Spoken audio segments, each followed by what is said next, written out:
Greg Peters is at PGIM. It's very important to speak, I think, today on the management side of things, of running portfolios, but far more. He combines that with tours of duty at Salomon Smith Barney. This is ancient. Columbus had just left. Yep. Salomon Smith Barney and at the U.S. Treasury, and of course, iconic work when I first heard of him at Morgan Stanley as well. Greg Peters, compare this moment to the other analogs out there. Is it a 1998 redux? No, I think it's very different this time, Tom. You touched on it with the SOFR spread. I know that's kind of an in the weeds type of measure, but I think what you're seeing here, and you're seeing it in kind of the correlation in the price action, is risk premium being put into the entire U.S. rate curve. You look at the price action over the past few days. Stocks have, sold off, and, you haven't really seen the bond market react, or at least react, as a kind of a defense mechanism. So, the markets are very nervous on the bond side around debt and deficits, foreign buyers stepping away in a meaningful fashion. And there's a lot of technical unwind. So this is a very sloppy, ugly bond market right now. Within it is the question of liquidity. You've got Tripp, you've got Peters, you've got Porcelli when he decides to show up for work. Within the holistic PGIM view, are we edging towards a liquidity freeze up where the Fed needs to step in? I think at some point that is almost inevitable. And I don't want to be a doomsayer, but I do think it is inevitable. At the same time, things have actually been reasonably okay and orderly, but there's only so much capacity to absorb, treasuries, and the dealer balance sheets just don't have enough of that capacity. So I think it's inevitable, but we're not there now. This is an incredibly important week, of course. We had the 3-year auction yesterday. We have 10s and 30s today. That's a lot of duration entering the system.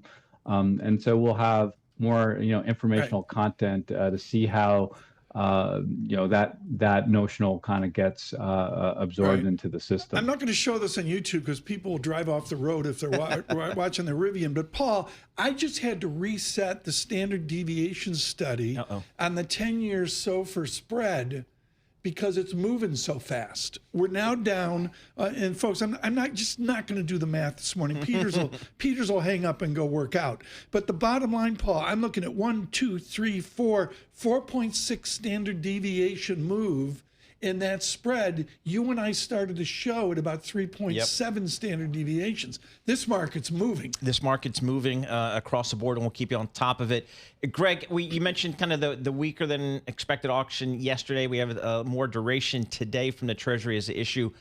How important, if we have another week showing today, what would that tell you? Oh, well, it means that there's just somewhat of a buyer strike, right? And so our read on yesterday's auction is, not a lot really came from it from an informational content standpoint. I think today is the important day. Watch the tail, watch the bid to cover. It's important to note that, we can't have a failed auctions, right? The dealers must take it down, but that doesn't mean it can't trade, in a sloppy, ugly fashion. So that's a lot of duration hitting the market at a time when there is a massive selling of treasuries across the board. So it's going to be very, very interesting. And the volatility is really extreme. I think it's important just to kind of note that the 10-year has traversed like almost a 60 basis point range in just a few days. Yep. Talk about standard deviation moves, Tom. That's that's just eye-popping. Paul, I've got since April 4, the 10-year, and nobody ever quotes price except Liz Goldenberg. See the scar here? Sure. That's a Manolo Blahnik heel. She got so angry at me, she threw the shoe at me. It bounced off the terminal and hit me in the face. The price of the 10 years down 3.47%.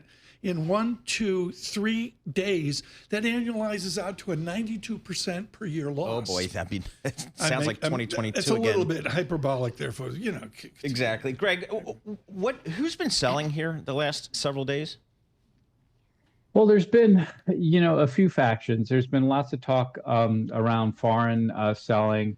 We'll know that for sure, when the data are released. But that's, a clear conversation in the marketplace. But you're seeing a lot of kind of levered unwinds. There was a very popular basis trade that, been talked about a lot, over the past couple of years. But kind of entering this year, there was a belief that, SLR type of relief would, come on board, and there was a loading up on that type of investment, which is, long treasury, short futures, and the stop outs and the unwinds are, pretty substantial. So there's just kind of broad-based selling, I'd say. There's a raising of dollars and, exiting, the U.S. bond market. I think it's also important to note that trading partners, if their trading volumes are going down or going down to zero, the need to hold U.S. Treasuries